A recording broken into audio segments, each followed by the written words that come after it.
बिहार के मजलिस इत्तेहाद मुस्लिमीन के सदर वो रुकन असम्बली बरादर मोहतरम जनाब अख्तर ईमान साहब, मजलिस इत्तेहाद मुस्लिमीन बिहार के जनरल सेक्रेटरी शरीक मोतबर इंजीनियर आफ्ताब साहब, मेरे भाई जनाब आदिल साहब, शहनशीन बतशरीफ फरमा जनाब हैदर बाबा साहब जो जिला सदर है, शमीम साहब, शाहिद साहब, राहिल साहब, शाहनवाज साहब, झारखंड के मजलिस इत्तेहाद मुस्लिमीन के सदर जनाब शाकिर साहब, अमीरुल साहब और डॉक्टर खान साहब, मौजूद हाज़रीन इकराम, ये मेरी खुशकिस्मती है कि मैं पोखाली के इस मैदान में आप तमाम के दरमियान में खड़े होकर मुझे कुछ कहने का मौका अल्लाह सुब्हानहू व तआला ने मुझे ये इनायत फरमाया है। अभी आपने मोहतरम अख्तर ईमान साहब के बसीरत अफरोज खिताब को सुना। मैं शुरुआत में अपनी जानिब से और मजलिस इत्तेहाद मुस्लिमीन की जानिब से जो हालिया महीने में और फिर 2 दिन पहले हमारे असलम साहब का जो गोपालगंज में उनकी हत्या कर दी गई, उनका कत्ल कर दिया गया, और फिर सीवान में आरिफ जमाल साहब को भी उनकी हत्या और कत्ल कर दिया गया। मैं आज आपके दरमियान में खड़े होकर इन दोनों पसमानदगान और इनके खानदान से न सिर्फ इज़हार ताज़ियत उनको पेश करता हूँ, बल्कि मैं उनके परिवार को, उनके अफराद खानदान को, उनके चाहने वालों को और सीवान और गोपालगंज के अवाम को ये बताना चाहूँगा और उन तक मैं पैगाम देना चाहूँगा कि हम उस खानदान के साथ खड़े हैं, असलम साहब के और आरिफ जमाल साहब के, और मजलिस इत्तेहाद मुस्लिमीन की पूरी कोशिश यही होगी कि जिन जालिमों ने असलम साहब को, आरिफ साहब का कत्ल किया, अल्लाह सुब्हानहू व तआला उन तमाम खातिरीन को अल्लाह उनको निस्तनाबूद करे। और हम बिहार की हुकूमत से इस बात का मुतालबा करते हैं कि उन तमाम कातिल जिनको गिरफ्तार किया गया है उनको सख्त से सख्त सजा दिलवाई जाए। मेरे अजीज दोस्तों और बुजुर्गों, मैं आपके दरमियान में आया हूं और मैं आपको फिर से याद दिला रहा हूं कि मैंने 1 साल पहले किशनगंज में आकर इस बात को कहा था कि नीतीश कुमार साथ नहीं रहने वाले हैं, नीतीश कुमार कुलाटी मारेंगे, पलटी मारेंगे। और नीतीश कुमार ने अपने हस्बे आदत और अपनी फितरत के मुताबिक उन्होंने फिर से बिहार की जनता को धोखा दिया।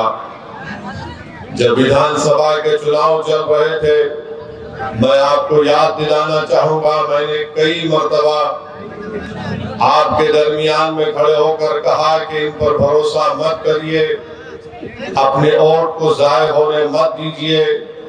मगर मजलिस के मुखालिफिन हम पर इल्जाम लगाते गए कि असदुद्दीन ओवैसी बी टीम है, असदुद्दीन ओवैसी वोट काटने के लिए आया है।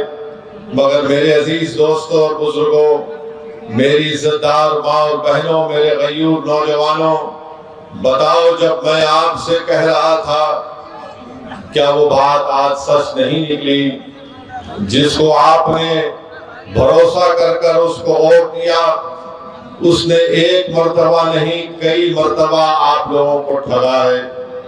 आपने सेकुलरिज्म के नाम पर आपने बीजेपी को रोकने के नाम पर, मोदी को रोकने के नाम पर आपने वोट किया। मगर बताइए आज आप क्या देख रहे हैं? इल्जाम अख्तरुल ईमान पर लगता है कि अख्तरुल ईमान और असदुद्दीन अवैसी और आफ्ताब इंजीनियर बिहार में वोट तोड़ने के लिए आए हैं। मैं उनसे पूछना चाह रहा हूं, बताओ आज जिम्मेदार कौन है? आज जिन्होंने आपका वोट लिया और आपको धोखा नहीं दिया बल्कि आपके पीठ में खंजर घोंपा, आज जो सबके सब खामोश बैठे हैं, इसका जिम्मेदार न सिर्फ नीतीश कुमार है बल्कि इसका जिम्मेदार तेजस्वी यादव भी है। इसका जिम्मेदार भारत के वजीर आजम नरेंद्र मोदी है। ये तमाम के तमाम तीनों पलटू मास्टर है, बोलते एक है और सत्ता के लिए कुछ भी कर जाते हैं। अगर हम चुनाव लड़ते हैं तो हम पर इल्जाम लगा दिया जाता है, मगर आज बिहार में बीजेपी अगर सत्ता में है तो इसका जिम्मेदार ना सिर्फ नीतीश कुमार है बल्कि इसका जिम्मेदार तेजस्वी यादव भी है कि आपने आज बिहार की जनता पर बीजेपी को मुसल्लत करके रख दिया। आपकी नादानियों और गलतियों की वजह से आज बिहार में आरएसएस मजबूत हो रही है। हम चुनाव लड़ते हैं तो हम पर उंगलियां उठाई जाती हैं, इल्जामात लगाए जाते हैं, मगर बताओ आज बिहार में अगर बीजेपी की सरकार बनती है तो इसका जिम्मेदार क्या अख्तरुल ईमान असदुद्दीन अवैसी है। हमारे 4 विधायक को इन्होंने तोड़ लिया। आपने मजलिस के उम्मीदवार को आपने अपने वोट और दुआओं से कामयाब किया। मजलिस के 4 विधायक को तोड़ा, ये बोलकर तोड़ा कि हम बीजेपी को रोकेंगे। बताओ तुमने क्या बीजेपी को रोका? तुम सिर्फ अपनी अना की तस्कीन के लिए तुमने मजलिस के 4 विधायक को तोड़ा। तुम नफरत करते हो कि सीमांचल की सरजमीन से एक गरीब और मजलूमों की एक सियासी लीडरशिप जो बढ़ रही थी, तो तुम ये नहीं चाहते थे कि सीमांचल की जनता से इंसाफ हो। तुम ये जानते थे कि मजलिस ने यहाँ पर सीमांचल की आवाम में एक सियासी इंकलाब को बर्पा कर दिया। तुम ये नहीं बर्दाश्त कर सकते थे कि सीमांचल की जनता से इंसाफ होगा, उनको उनका हक मिलेगा। तो झूठ बोलकर हमारे 4 विधायक को नीतीश कुमार ने और तेजस्वी ने तोड़ा। अब बताओ वो 4 विधायक की क्या अहमियत है वहां पर? ना तो वो मुंह खोल सकते हैं, ना तो वो बगैर इजाजत के बैठ सकते हैं, ना तो वो बगैर कुछ सोचे समझे, इनके पास कुछ है ही नहीं। मगर मजलिस ने जो सीमांचल की सरजमीन पर जो एक सियासी इंकलाब को बर्पा किया, तो ये बात ना मोदी को पसंद आई, ये बात ना तेजस्वी को पसंद आई, ना ये बात नीतीश कुमार को पसंद आई। वो हरगिज नहीं चाहते कि सीमांचल से आपकी एक सियासी क़ियादत उभरे। वो हरगिज ये नहीं चाहेंगे कि बिहार में आपकी सियासी क़ियादत उभरे।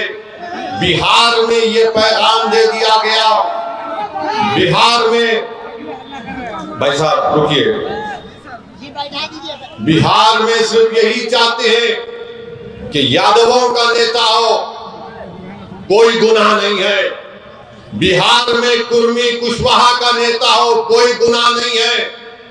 बिहार में भूमिहार का नेता हो, कोई गुनाह नहीं है। बिहार में अपर कास्ट का नेता हो, कोई गुनाह नहीं है। गुनाह उस वक्त हो जाता है जब गरीब और मजलूम मुसलमान खड़ा हो जाता है। तो चाहे मोदी हो, तेजस्वी हो, नीतीश कुमार हो, वो इस बात पर मुत्तफिक है कि सीमांचल से इंसाफ नहीं करेंगे और कभी भी आपकी सियासी लीडरशिप को भरने दिया जाएगा। इसीलिए धोखा देकर, आपकी पीठ में खंजर मारकर, आपके वोटों से मुंतखब शुदा, आपकी दुआओं से मुंतखब शुदा 4 विधायक को उन्होंने खरीद लिया। अब बताइए कौन जिम्मेदार है अगर आज बिहार में बीजेपी की सरकार है? तेजस्वी से पूछेंगे तो तेजस्वी बोलेंगे चाचा हमको छोड़कर चले गए। नीतीश कुमार से पूछेंगे तो अल्फाज चाप चाप कर बोलेंगे हम मर भी गए तो नहीं जाएंगे, अब कह रहे हैं कि हम यहीं रहेंगे। यानी नीतीश कुमार, अगर गिरगुट और नीतीश कुमार को सामने रखा जाए तो गिरगुट कहेगा कि मुझे इससे शर्म आती है। इतना रंग बदलते हैं नीतीश कुमार, सुबह में जो बोलेंगे शाम तक चाचा पलट जाएंगे। अरे जब तुम सत्ता में तेजस्वी चाचा के साथ आ गए तो बड़ा हाथ पकड़ कर चल रहे थे, गले मिल मिल कर बोल रहे थे कि हम ये कर देंगे। बताओ फिर क्या हुआ? क्या सीमांचल की जनता से इंसाफ हुआ? क्या सीमांचल में यहाँ पर आप ही के इस विधानसभा में यहाँ पर 2 अनुमंडल की जरूरत थी, क्या एक अनुमंडल खुला?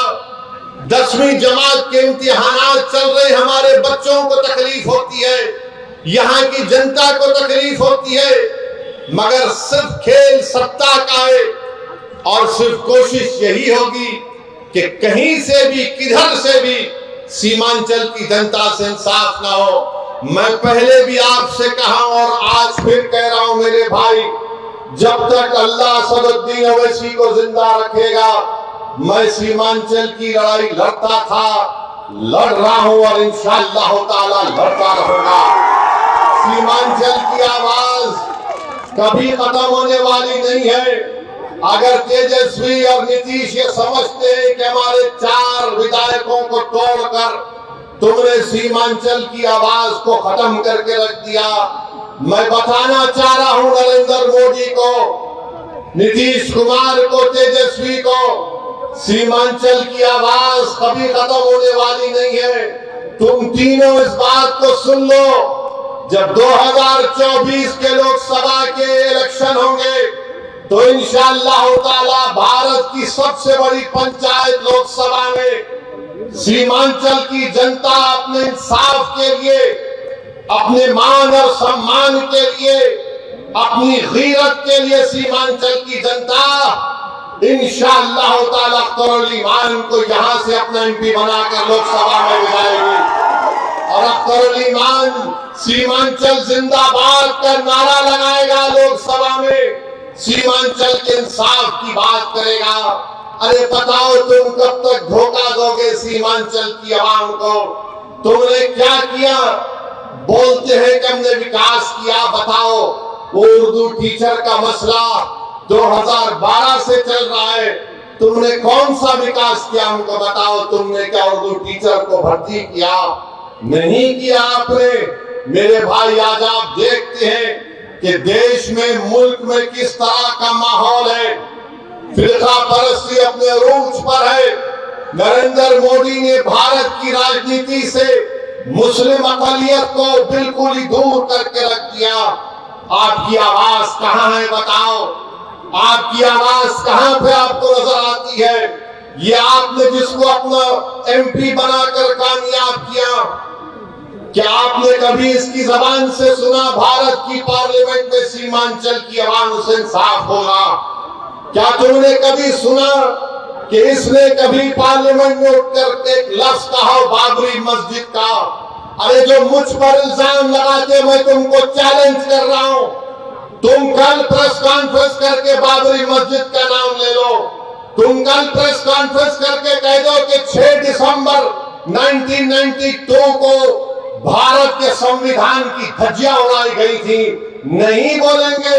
क्यों नहीं बोलेंगे? बोलेंगे हम कैसे बोलेंगे? अगर हम बोलेंगे तो हमको इनका वोट नहीं मिलेगा, उनका वोट नहीं मिलेगा।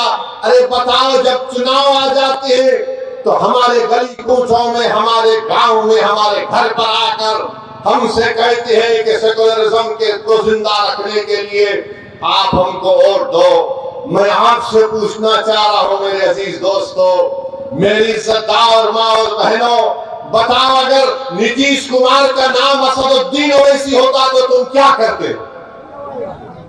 नीतीश कुमार की जगह असदुद्दीन ओवैसी ये काम करता तो इस तमाम के तमाम खड़े हो जाते। ये तमाम के तमाम ये कहते हैं कि अगर ये मर जाए तो कब्रिस्तान में इसको जगह मत दो, मगर उसका नाम नीतीश कुमार है तो तुम अपनी ज़बानें बंद कर बैठते हो। मैं चुनाव लड़ता हूं, तेजस्वी मिलकर हुकूमत बनाते हैं और फिर बीजेपी को बिहार में मुसल्लत करते हैं। क्योंकि उनका नाम तेजस्वी है तुम उसको कुछ नहीं बोलोगे।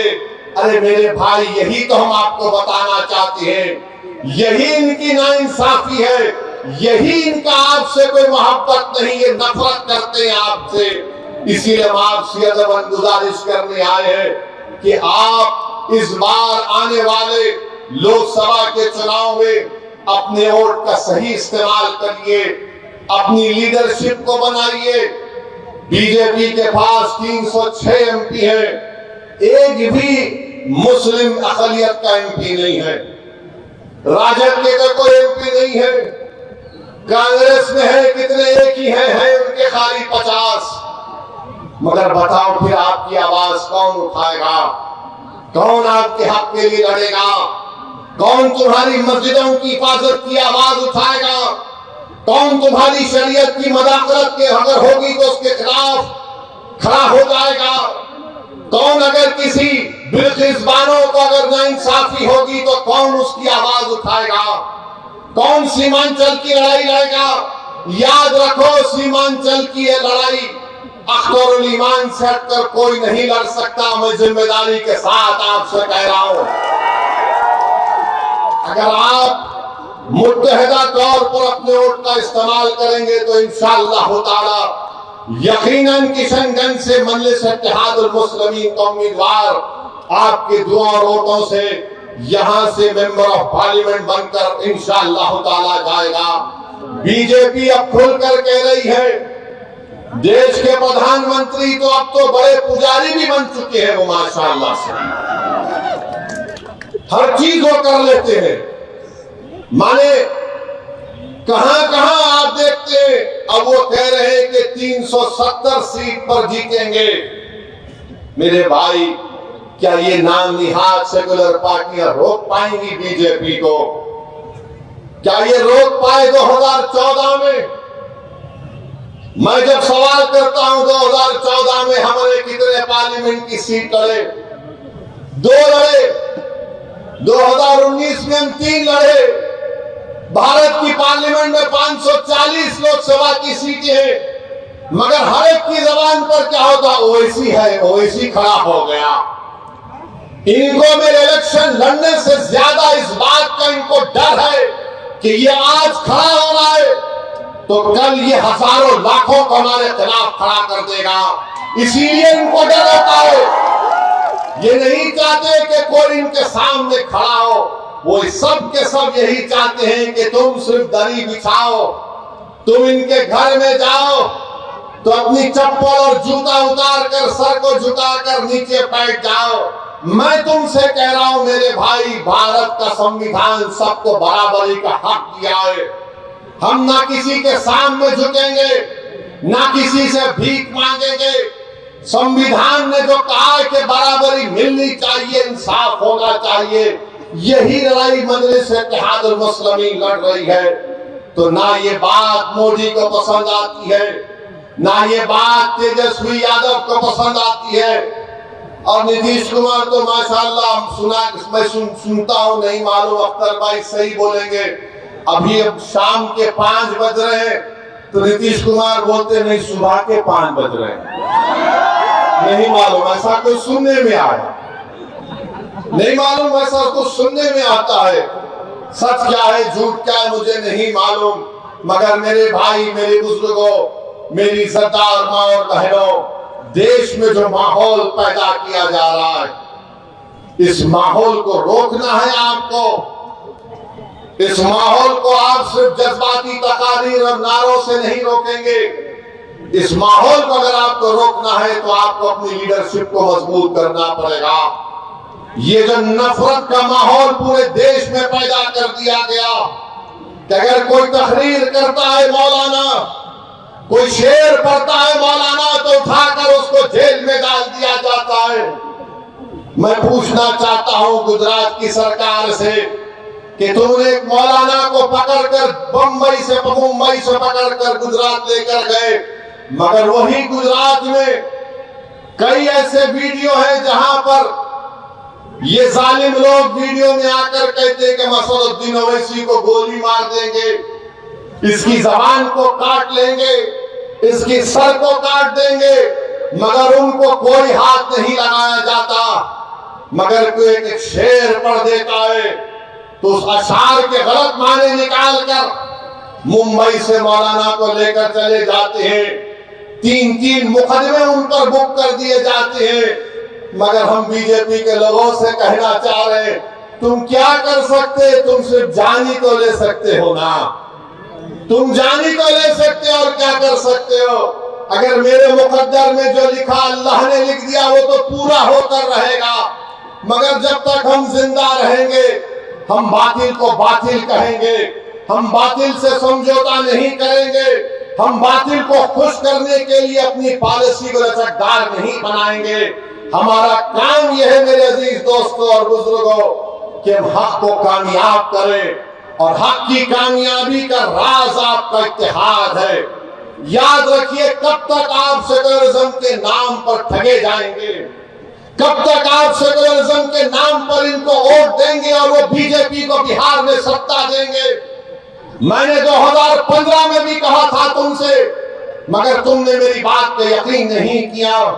मैंने 2019-20 में भी कहा था, मगर आपने मेरी बात को नहीं समझा। कम से कम अब तो समझ जाओ। याद रखो, तुम अपने मुकद्दर के फैसले कर सकते हो। तुम में इतनी ताकत है कि मुस्तकबिल में तुम्हारे हक में जो फैसले लिए जाएंगे तुम खुद उसको कर सकोगे। अगर आज आप मुत्तहिद होकर अपने वोट का इस्तेमाल नहीं करेंगे तो नुकसान आपका होगा, नुकसान सीमांचल की गरीब जनता का होगा। ये आवाज को उठना चाहिए मेरे अजीज दोस्तों और बुजुर्गों। आप देखते हैं कि भारत की पार्लियामेंट में हर मसले के ऊपर मजलिस इत्तेहादुल मुस्लिमीन के अरकान पार्लिमान अपनी आवाज को उठाते हैं। किशनगंज में लीगल मुस्लिम यूनिवर्सिटी का मसला मजलिस के एमपी उठाते हैं। मसाजिद का मसला 500-600 साल की महरौली की मस्जिद को शहीद कर दिया गया। क्या आपके किशनगंज के कांग्रेस के एमपी ने मुंह खोला? नहीं बोल सके। किसने बोला? मजलिस इत्तेहादुल मुस्लिमीन ने उसकी आवाज उठाई। आप देखते हैं बिल्किस बानो का मसला हुआ, किसने पार्लियामेंट में उसका मसला उठाया? मजलिस ने उसको आवाज उठाई इंसाफ के लिए। तो मेरे अजीज दोस्तों और बुजुर्गों, मेरी आपसे सिर्फ यही अपील है कि आने वाले लोकसभा के चुनाव में आप मुत्तहदा तौर पर एक अच्छा फैसला लीजिए। हम भी नहीं चाहते कि बिहार में बीजेपी और नीतीश कुमार के एमपी कामयाब हो जाएं। हम तो शुरू से कोशिश कर रहे हैं रोकने की, मगर जो लोग आपका वोट लेकर मोदी के गोद में बैठकर चाय पीती है, कभी आप इनसे भी तो पूछो कि तुमने हमारा वोट लेकर तुमने कैसे बीजेपी को सत्ता दे दी बिहार में। मेरे अजीज दोस्तों और बुजुर्गों, आप देख रहे हैं कि कैसे किस तरीके से कभी हमारी मसाजिद को निशाना बनाया जाता है, कभी शरीयत में मदाखलत की बात की जाती है। उत्तराखंड में यूनिफॉर्म सिविल कोड का एक नाम से एक बिल ला दिया गया, यूनिफॉर्म तो है ही नहीं।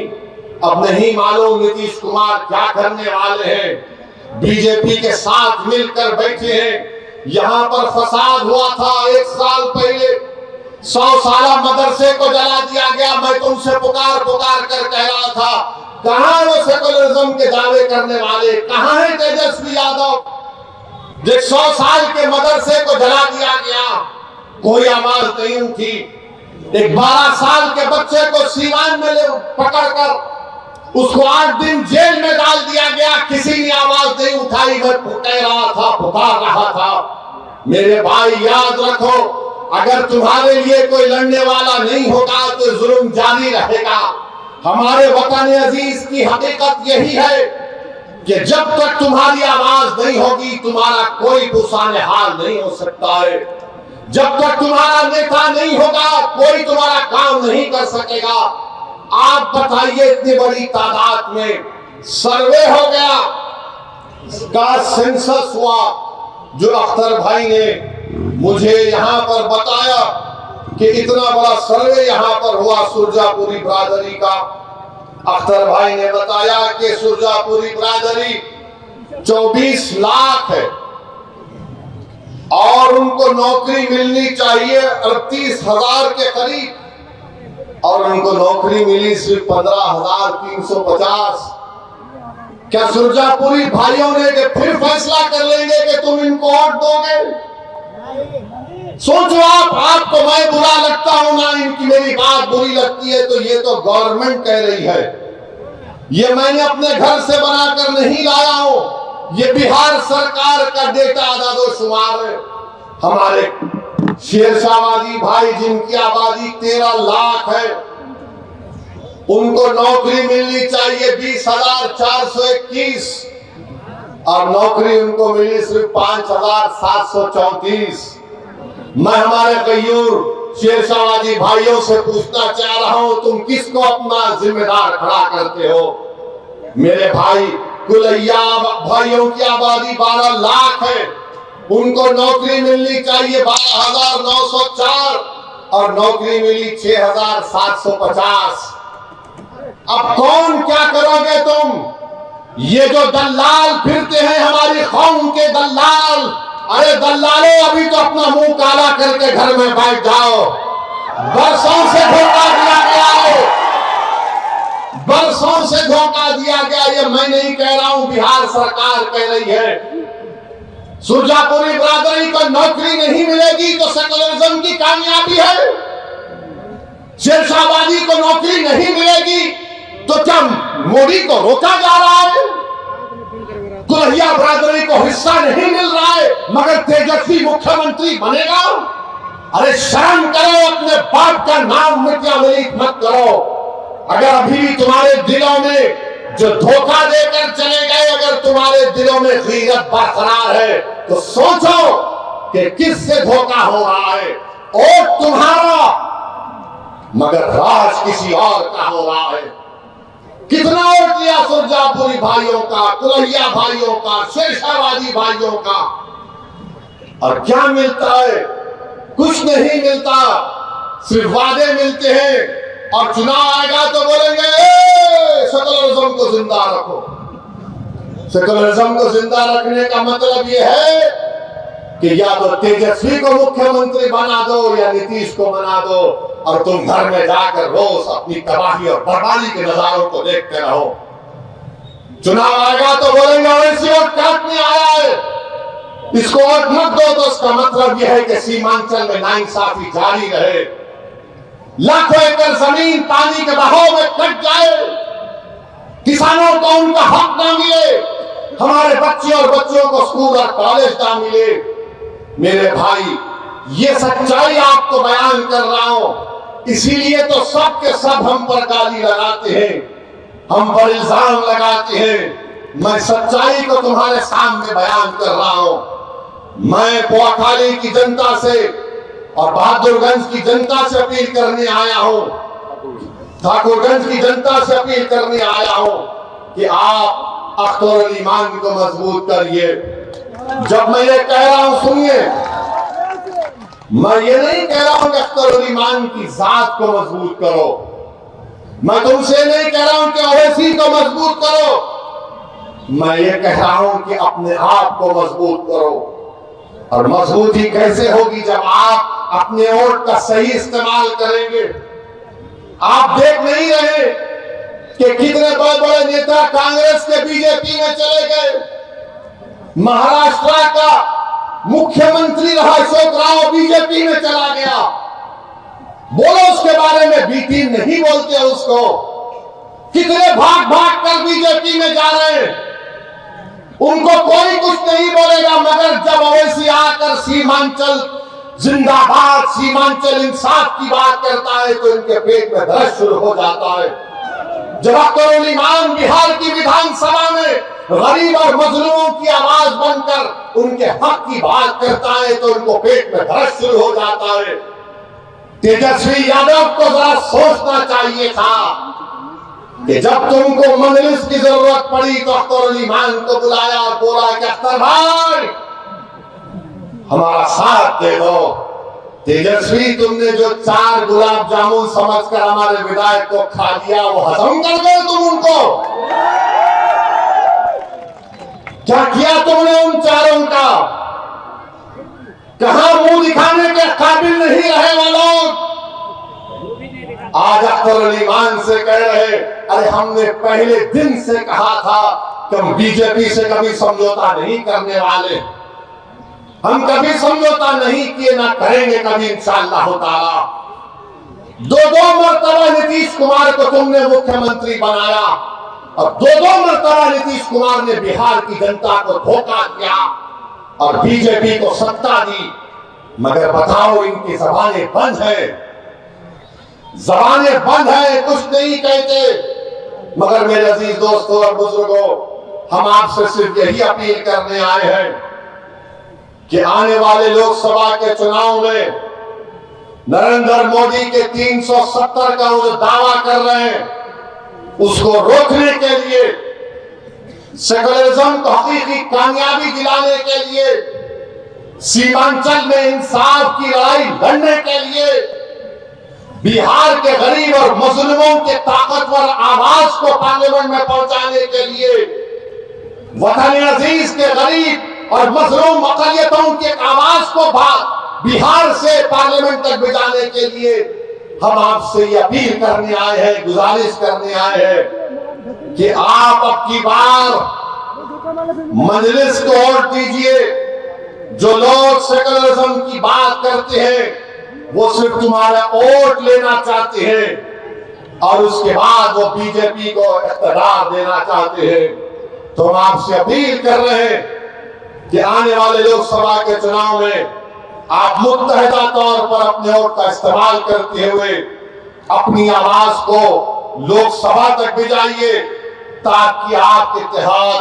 तेजस्वी ने यही कहा था सर कि डेवलपमेंट। हाँ, ये जो तेजस्वी यादव है यहीं पर कहा था सीमांचल डेवलपमेंट बोर्ड बनाएंगे, कहा था ना, यही कहा था। हमारी बात का यकीन कर लो, सीमांचल डेवलपमेंट बोर्ड कहां गया? खत्म कर गए तुम उसको भी। जब वोट लेना होता है तो सब खड़े होकर झूठी बातें करते हैं। और क्या कहा था तेजस्वी ने कि हैदराबाद से ओवैसी आया, इसको बिरयानी खिलाकर भिजा दो। अरे तेजस्वी, तुमको कभी खाने की जरूरत पड़ गई तो हम अपने घर से भिजाने को तैयार हैं। बताओ, मगर तुमने सीमांचल की जनता का खाना छीन लिया, तुमने सीमांचल के गरीबों से इंसाफ नहीं किया। तुम तो डिप्टी चीफ मिनिस्टर बन गए, चाचा को मुख्यमंत्री बना दिए और खूब तुमने गुलाब जामुन खाए, खूब मलाई खाई, मगर सीमांचल की जनता परेशान है। तो इसलिए हम आपसे अपील कर रहे हैं कि आप आने वाले चुनाव में मुत्तहिदा तौर पर मजलिस का साथ दीजिए। हम पिछले बार भी एक ही सीट पर लड़े थे, दूसरी सीट पर नहीं लड़े, तो कई सीटों पर बीजेपी जीत गई।